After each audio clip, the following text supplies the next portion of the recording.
Gawin nating madali ang mathematics. Tara na, mag-aral na tayo. Ang pag-aaralan natin ngayon ay solving quadratic equations by extracting square root. Isa ito sa mga topics na nakapaloob sa most essential learning competencies ng grade 9 mathematics na kung saan ito ay nakatakdang ituro sa una at ikalawang linggo. Pero bago yan, importante na balikan muna natin yung mga perfect squares na tinatawag. Yung mga perfect squares na to, nakikita ninyo ngayon sa table, ito ay produkto ng pag-i-square natin sa mga number. Dapat alam natin o kabisado natin yung table na ito sapagkat mahihirapan tayong manguha ng square root ng number kung hindi natin alam yung mga perfect squares na yan. Katulad ng 0, 1, 4, 9, 16, 25 at iba pa. Mas mapapadali yung computation natin kapag kabisado natin yung mga perfect squares na number na iyan na nakikita ninyo ngayon. Bukod doon, kailangan din nating balikan yung square root property na kung saan sinasabi dyan, if x squared equals k, then x equals positive and negative square root of k for all non-negative real numbers k. So dito, parang sinasabi lang dyan na kapag tayo ay kumukuha ng square root ng number, meron tayong dalawang possible answer, isang positive at isang negative. Parang halimbawa, kung kukuhanin natin yung square root of 9, kapag kinuha natin yung square root of 9, ibig sabihin, kinukuha lang natin yung isa sa dalawang magkamukhang number na pag pinag-multiply natin, 9 ang sagot. At yun nga ay positive 3 at negative 3. Yung positive 3 kapag in-square natin, magbibigay ng sagot ng 9 at ganun din yung negative 3. Pag in-square natin, magbibigay din ng positive 9 na sagot. Kaya kapag kinukuha natin yung square root of 9, meron tayong dalawang sagot, isang positive 3 at isang negative 3. Sa may expression na x squared equals k, mahalaga ang papel ng value ng constant o ng k. Kasi dito, sinasabi niya kung anong uri ng solutions or root meron ng isang quadratic equation. Kapag ang k natin ay equal sa 0, ibig sabihin nun, yung quadratic equation, meron lang siyang isang solution o meron lang siyang isang root. Kapag yung k naman natin is greater than 0, ibig sabihin yung mga positive numbers, meron tayong makukuhang 2 real solutions sa quadratic equation. Kapag yung k natin is less than 0 o yung mga negative numbers, dito na pumapasok yung mga sagot natin na imaginary numbers o mga complex numbers. So dito nagkakaroon ang quadratic equation ng 2 non-real solution. Ngayon, magsasolve na tayo ng quadratic equation by extracting square root. Kung napapansin ninyo yung mga uri ng equations na nakikita ninyo sa screen, ito yung mga uri ng equations na mas madaling isolve gamit yung method na ito. Unahin nating sagutan yung equation number 1. Sa equation number 1, meron tayong x squared equals 49. So kung titignan natin yung equation, ito ay nakasulat na siya in the form x squared equals k. So ibig sabihin, mas madali na nating maia-apply yung square root property. Matatandaan na ang kabaligtaran ng pag-i-square ng number ay yung pagkuha ng square root niya. Kaya kapag tayo ay nag-extract ng square root sa magkabilang side ng equation, makakancel na yung exponent na yon at ang matitira na lang ay yung variable x. Kuhanin natin yung square root ng 49. Katulad nung diniscuss ko kanina, pag tayo ay kumukuha ng square root ng number, meron tayong nakukuhang dalawang root, yung principal root sa yung negative root. So, ang square root ng 49 ay 7. Ang magiging sagot natin dyan, x is positive 7 and x is equal to negative 7. Ito yung dalawang values ng x na makapagsasatisfy sa equation. Pumunta naman tayo ngayon sa pangalawang example. Sa pangalawang example, meron tayong x squared minus 5 equals 4. So, dito sa example na ito, hindi tayo kaagad makakapag-extract ng square root. Kailangan muna nating tanggalin yung mga kasama niya katulad ng 5. We need to isolate the variable x para ma-solve natin yung value niya. Papaano natin mai-remove yung negative 5 dito sa side na ito? Gagamit tayo dyan ng addition property of equality. Ibig sabihin, kailangan nating mag-add ng 5 sa both side ng equation. So pag nag-add tayo dyan ng 5, kailangan din nating mag-add ng 5 dito sa side na ito. Since meron tayong negative 5 at may positive 5, alam naman natin yan yung tinatawag nating additive inverse. Kapag in-add natin, nagiging 0. So cancel na yan, matitira yung x squared. Pag in-add natin tong dalawang to, ang magiging sagot ay 9. Pero ang shortcut method dyan, ang gagawin lang natin, imumove natin yung negative 5 sa kabilang side ng equation at yung sign niya ay mababago from negative to positive. So ngayon, meron na ulit tayong x squared equals 9. By extracting square root, makakancel natin yung exponent ng x. X now is equal to positive, negative, the square root of 9, 3. So, ang sagot natin dyan, x is positive 3 at x is negative 3. Ibig sabihin, ito yung dalawang values ng x na pag pinalit natin sa equation na ito ay magbibigay ng equal na result. I-check natin. Kapag ang x ay 3, isa-substitute lang natin yan from the given na equation. Meron tayong 3 squared minus 5 equals 4. Tignan natin kung masasatisfy ng value na 3 yung equation na iyan. Pag in-square natin yung 3, magiging 9 minus 5 equals 4. Then subtract 9 minus 5, 4 equals 4. I-check naman natin yung pangalawa. Sa pangalawa, kung papalitan natin yung x ng negative 3, negative 3 quantity squared minus 5 equals 4. Pag in-square natin yung negative 3, ang magiging sagot ay 9 minus 5 equals 4. Then we have 9 minus 5, 4 equals 4. Example number 3. Sa example number 3, meron tayong x squared plus 4 equals 31. So, mas madali dito para may isolate natin yung variable x. I-move na lang natin si 4 sa kabilang side. Pag nag-move tayo ng mga terms sa kabilang side gamit yung addition property of equality, nagbabago yung sign ng minove natin. So, dito meron na tayong x equals 31 minus 4. Pag sinimplify natin to, 31 minus 4, ang kalalabasan ay 27. Then by extracting square root, cancel. X now is equal to, makikita ninyo yung 27 ay hindi perfect square. Pero yan, meron tayong makukuha niyang factor na yung isa ay perfect square. Halimbawa, 9 times 3. So, sa 9 times 3 na yan, ito yung mga factors, o ibig sabihin, dalawang numbers sa pag pinag-multiply, 27 yung kalalabasan, na yung isa ay perfect square. So, pwede natin siyang isimplify. Ilalabas lang natin siya sa radical sign. So, meron tayo ngayong positive and negative. Square root ng 9 ay 3. Then, may iwan sa loob ng radical symbol yung 3. So, yung value ng x natin, isang positive 3, the square root of 3, at yung isa naman ay negative 3, the square root of 3. Ito yung dalawang values ng x o yung solutions ng quadratic equation. Solutions or roots, pwede nating tawaging solution or pwede nating tawaging roots yung magiging sagot. Ay ito yung pwede nating i-substitute dito sa equation na to na makakapag-satisfy sa equation. I-check natin yung sagot kung tama. Unahin natin x equals 3, the square root of 3. I-substitute natin yan from the given equation. So, meron tayo ngayong 3, the square root of 3, quantity squared, plus 4 equals 31. I-square natin yung 3, meron tayong 9.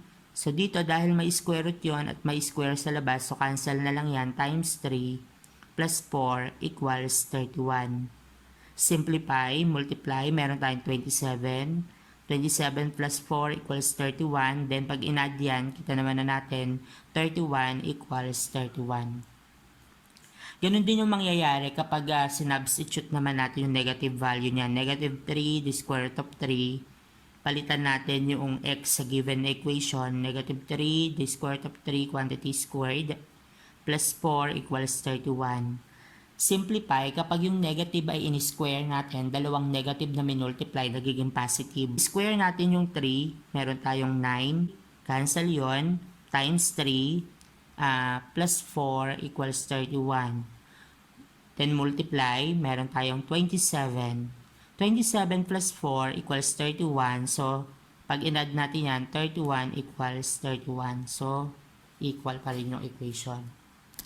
Next, punta tayo sa example number 4. Sa example number 4, meron tayong x minus 2 quantity squared equals 16. So again, nakasulat din siya in the form x squared equals k. So pwede na tayong mag-extract ng square root nang makancel natin yung exponent na 2. So cancel yan. Meron tayong matitirang x minus 2 equals positive, negative. Ang square root ng 16 ay positive, negative 4. So dito, to find the value of x, we need to isolate this variable by moving negative 2 into the other side of the equation. So gamit yung addition property of equality pa rin. So pag minove natin yung negative 2, yung sign niya nagiging positive. So meron na tayo dyan 2 plus minus 4. So dito, magkakaroon tayo ng dalawang value ng x. Pag ginamit natin yung positive o yung plus, 2 plus 4, ang kalalabasan ay 6. Kapag ginamit naman natin yung negative, meron tayong 2 minus 4, ang kalalabasan ay negative 2. So, eto yung dalawang roots or solution ng quadratic equation. Again, pag chinek natin yan, dapat yung makukuha nating expression na to equal siya sa 16. Unahin natin yung x equals 6. Meron tayo ngayong 6 minus 2. Pinalitan lang natin yung x dito sa equation na to. Quantity squared equals 16. Then subtract. Meron tayong 4 squared equals 16. Then pag sinimplify yan, 16 equals 16. Next, yung isang value ng x. X equals negative 2. So dapat parehas silang makasatisfy sa equation. So dito, kung papalitan natin yung x na yan ng negative 2 minus 2 quantity squared equals 16. I-check natin kung ganun din yung kalalabasan, kung mag-i-equate din yung equation. Makikita ninyo, meron tayong dalawang negative sign. So kung matatandaan, kapag may magkasunod na ganyan, parang ang explanation lang natin dyan, may utang kang 2, umutang ka rin ng 2, ibig sabihin nun, meron ka ng utang na 4. So dito, pag sinimplify natin to, alam naman natin, pag ini-square natin yung negative, nagiging positive siya. So, meron ka rito ngayong 16 equals 16. Equal pa rin siya. Number 5 example. So, sa number 5 example, meron tayong x plus 5 quantity squared minus 2 equals 1. So, dito almost the same lang siya sa number 4. Kaya lang dito meron pa siyang isang numbers na nakalagay. So, ang gagawin muna natin dyan, addition property of equality, imumove natin yung negative 2 sa kabilang side. So, meron tayong x plus 5 quantity squared equals 1. Yung 2 na yon magiging, o yung negative 2 na yon magiging positive 2. Then, simplify, x plus 5 quantity squared equals 3. Then, by extracting square root, cancel yung exponent, x plus 5 equals positive, negative. So, kung makikita ninyo yung 3, hindi siya perfect square. So, hayaan lang natin siya sa loob ng radical sign. To find the value of x, move 5 into the other side. X now is equal to, from positive, it will become negative 5 plus minus the square root of 3. So, the two solutions of x now are negative 5 plus the square root of 3 and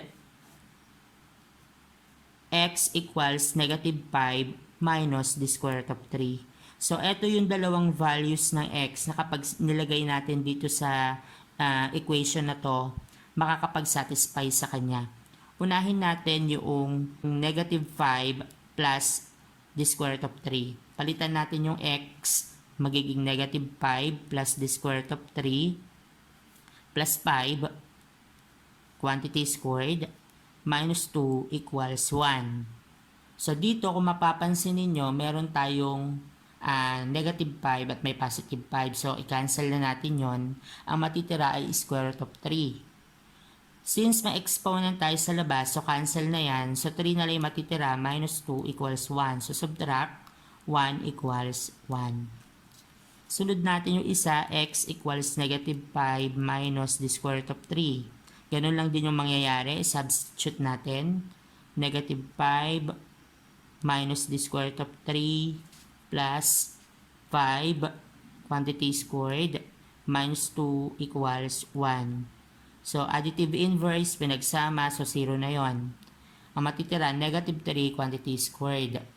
Kapag etong negative na to ay in-square natin, nagiging positive na yan, then makakancel yon. Meron tayong 3 minus 2 equals 1. Subtract, 1 equals 1. Next now, we have number 6. Ang number 6 natin ay x squared plus 20 equals 4. X squared plus 20 equals 4. So dito, i-move natin yung 20 sa kabilang side.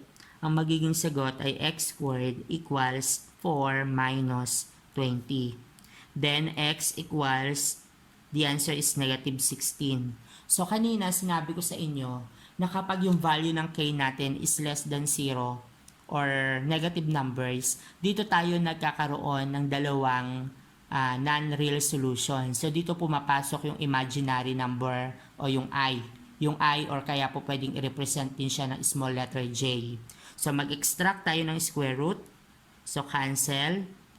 X now is equal to, ayan, since negative siya, alam naman natin, isang uri siya ng imaginary number. Para ma-simplify natin siya, kuhanin natin yung factor niya na magiging positive yung 16. 16 times negative 1. So, yan yung factor niya. Ngayon, pwede natin ilabas yung 16. Positive, negative yan. X is equal to positive, negative. The square root of 16 is 4. Ang natira is the square root of negative 1. Alam naman natin, kapag meron tayong the square root of negative 1, yan ay equal sa I, or po pwede rin naman, kung gusto ninyong gamitin yung small letter J. Pero kadalasan ang ginagamit natin dyan is yung symbol na I. So, papalitan natin yung the square root of negative 1 ng I. Etong uri ng solution na to, ito ay non-real solution o yung meron tayong imaginary numbers na kung saan yung imaginary numbers na yon hindi siya nag-e-exist sa real number system. So, meron tayong value ng x na positive 4i and negative 4i.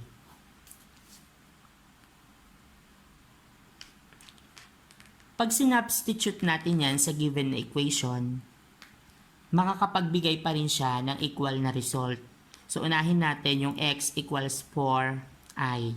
So, meron tayo dito ngayon, palitan natin yung x ng 4i, quantity squared, plus 20 equals 4. Pag sinimplify natin to, magiging 16i squared gamit yung product of power law plus 20 equals 4. And then, papaano natin isi-simplify? Kung kanina sabi natin, the square root of negative 1 is equal to I, kung makikita ninyo, kapag tayo ay nag-extract dyan, binaligtad natin yung square root, naglagay tayo ng squared, makakancel yon, maglalagay ka ng squared dyan, makikita ninyo yung negative 1 equals sa I squared. So, dito, sa ginagawa nating pag-check, papalitan lang natin si I squared ng negative 1 plus 20 equals 4. So, meron ka ngayong negative 16 plus 20 equals 4, then negative 16 plus 20, meron kang 4 equals 4. Okay? I-check ulit natin yung isa pang solution. Negative 4i. So, dito, pag ipinalit natin siya sa given na equation, sa number 6, okay, meron tayo ngayong negative 4i quantity squared plus 20 equals 4. Again, pag yung negative in-square natin, nagiging positive. then I squared plus 20 equals 4. So sabi natin kanina, ang equivalent value ng I squared ay negative 1. So palitan natin yung I squared ng negative 1 plus 20 equals 4. Then multiply negative 16 plus 20 equals 4. Then meron na tayo ngayong 4 equals 4. Punta naman tayo sa number 7 example. Sa number 7 example, meron tayong 9x squared plus 4 equals 29. So dito, imumove lang natin si 4 sa kabilang side ng equation. Meron tayong 9x squared equals 29 minus 4. Then simplify, 29 minus 4, ang kalalabasan ay 25. So, pwede ka na kaagad mag-extract ng square root dyan, or pwede rin naman, unahin mo muna yung division property of equality. Divide tayo both side by 9, cancel, kasi yung 9 din perfect square, kaya pwede ka na mag-extract ng square root. Pero kung gusto mo rin naman, mag-divide ka muna both side by 9, cancel na yon, ang matitira ay x squared equals 25 all over 9. So, let us extract square root now. Cancel, cancel. X now is equal to positive, negative. Okay, kapag tayo ay nag-i-square root ng fraction o meron tayong radicand na fraction, ibig sabihin nun, yung symbol na square root ay para sa numerator at para rin yun sa denominator. Kaya pag sinimplify natin yan, meron tayong positive, negative, the square root of 25, 5, all over the square root of 9, 3. So, yung value ng x, o yung solutions ng x equals 5/3 at x equals negative 5/3. I-check natin kung tama yung sagot natin. So, meron tayo ditong 9x squared plus 4 equals 29. Yan yung given. So, pag sinubstitute natin yung 5/3 sa x, dapat masatisfy niya yung equation. So, meron ka ngayong 9 multiply by 5/3 quantity squared plus 4 equals 29. Pina-follow pa rin natin yung PEMDAS dito. Mauuna muna yung exponent bago yung multiplication. So, meron kang 9 all over, multiply that by 5/3 quantity squared. So, pag in-square natin yan, gamit yung quotient to a power law, yung exponent na yan ay sinisimplify natin to both numerator and denominator. Kaya magiging 25 all over 9 plus 4 equals 29. So, cancel, cancel. 25 now plus 4 equals 29. Then, 29 equals 29. Next, i-check natin yung value ng x na negative 5/3. So, dito meron ka ulit 9, palitan lang natin yung x ng negative 5 over 3 o 5/3 quantity squared plus 4 equals 29. Simplify, negative 5/3 quantity squared magiging 25 over 9 plus 4 equals 29. Cancel, cancel. 25 plus 4 now equals 29. So we have 29 equals 29. Next example, example number 8. Sa number 8, meron tayong 3x minus 2 quantity squared equals 45. So, dito, pwede na tayong mag-extract ng square root. Cancel yan. Ang natira is 3x minus 2 equals positive, negative, the square root of 45.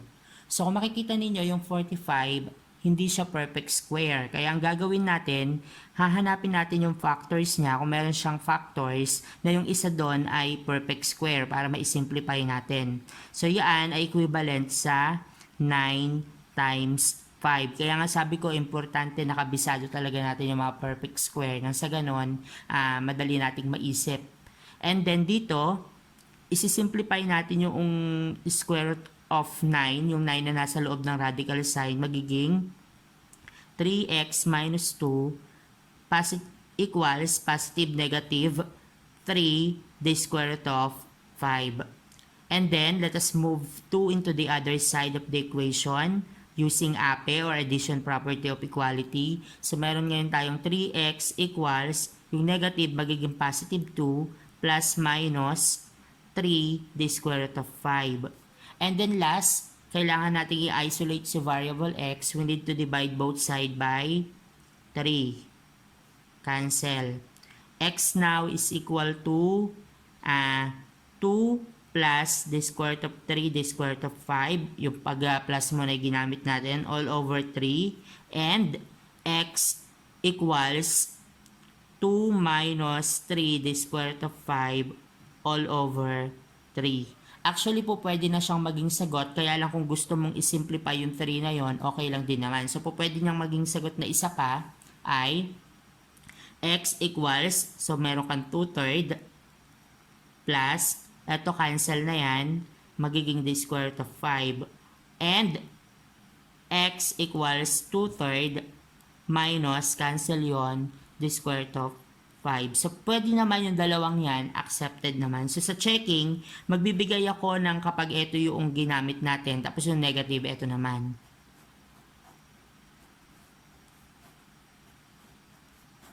Okay. Check natin kung tama yung solution natin o yung solutions natin. Isa-substitute muna natin, unahin natin yung x equals, ito na lang muna yung gamitin natin, yung ganitong form siya. 2 plus 3 the square root of 5 all over 3. Substitute natin siya sa variable x. So, dito meron kang 3 times meron kang 2 plus 3 the square root of 5 all over 3 minus 2 the quantity squared equals 45.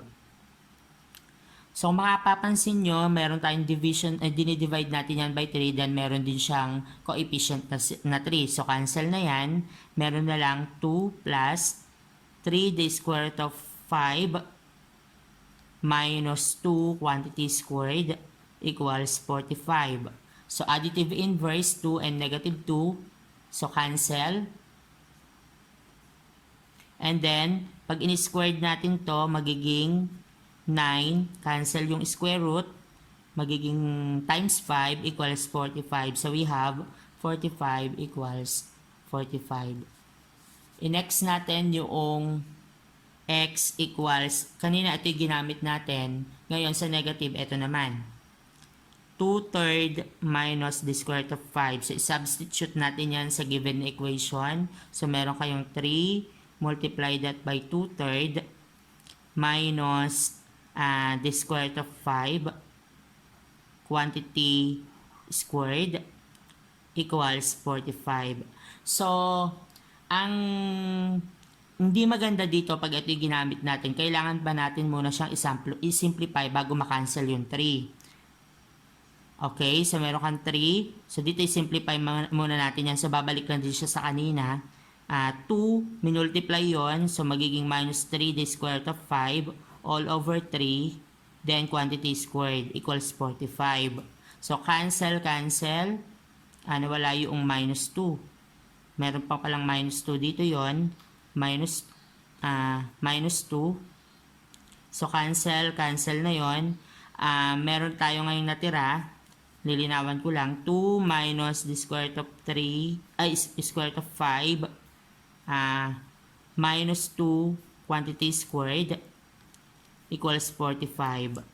So, dito, dahil meron kang 2 doon, pag tinanggal natin parenthesis, pwede naman meron kang 2 dito, tapos may negative 2 doon, cancel na lang yan. Ang natira ay ito. So, negative squared magiging positive, negative 3 squared magiging positive 9. Then, pag in-square natin yan, cancel yung exponent, magiging 5 equals 45. So, 9 times 5, meron tayong 45. Okay, last example, number 9. Dito, meron tayong 2x squared plus 25 equals 150. So, dito, i-move muna natin si 25 sa kabilang side. Kaya, meron tayo ngayong 2x squared equals 150 minus 25. So, pag sinimplify natin yan, meron tayong 2x squared equals 125. And then, divide both side by 2. Cancel. X squared equals 125 all over 2. And then, by extracting square root, cancel. So the answer is x equals plus minus, positive negative, the square root of 125 all over the square root of 2. So matatandaan, in simplifying radicals, kailangan nating i-rationalize yung mga denominator na may radicals. So, kailangan matanggal yung denominator na yan para masabing nakasimplify siya. Since ang denominator natin ay square root of 2, so we need to multiply both sides the square root of 2 over the square root of 2. Ang tawag natin dito ay rationalizing denominator. So, ang mangyayari dyan, multiply, x equals plus minus the square root of multiply, meron tayong 250 all over the square root of 4. Ngayon, dito, pwede na nating isimplify yung denominator, pero eto, meron pa rin siyang factors na pwede nating ilabas. Yung perfect square. X equals positive negative. The same lang yan sa square root of 25 times 10 all over the square root of 4. Meron kang 2. And then, isimplify natin yung square root ng 25. So, meron kang x equals plus minus the square root of 25 is 5. The square root of 10 all over 2. So, yung sagot natin dyan, isang x equals 5 the square root of 10 over 2. At yung isa naman, x equals negative 5 the square root of 10 all over 2. So, pag chinek, unahin natin yung positive.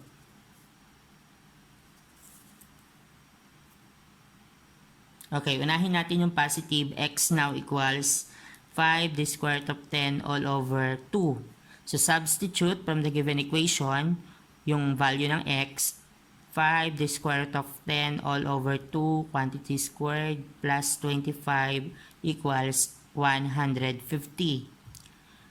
Kung napapansin nyo, meron kang 2 doon, pero hindi pa natin sila po pwedeng i-cancel since may exponent. So, kailangan munang mauna yung pagsisimplify sa exponent following the germ-das rule. Dito, i-square muna natin nasa loob ng parenthesis. So, 5 squared magiging 25. Then, makakancel yung square root ng 10, magiging 10 na lang.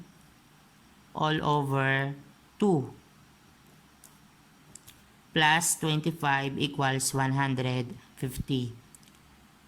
All over 4. Ni-square din natin yon. So, multiply, meron kang 2 times 250 all over 4 plus 25 equals 150. Then, by cancellation method, makakancel yan. May matitirang 2 dito. It will become 250 divided by 2. The answer is 125 plus 25 equals 150. Then, add 150 equals 150.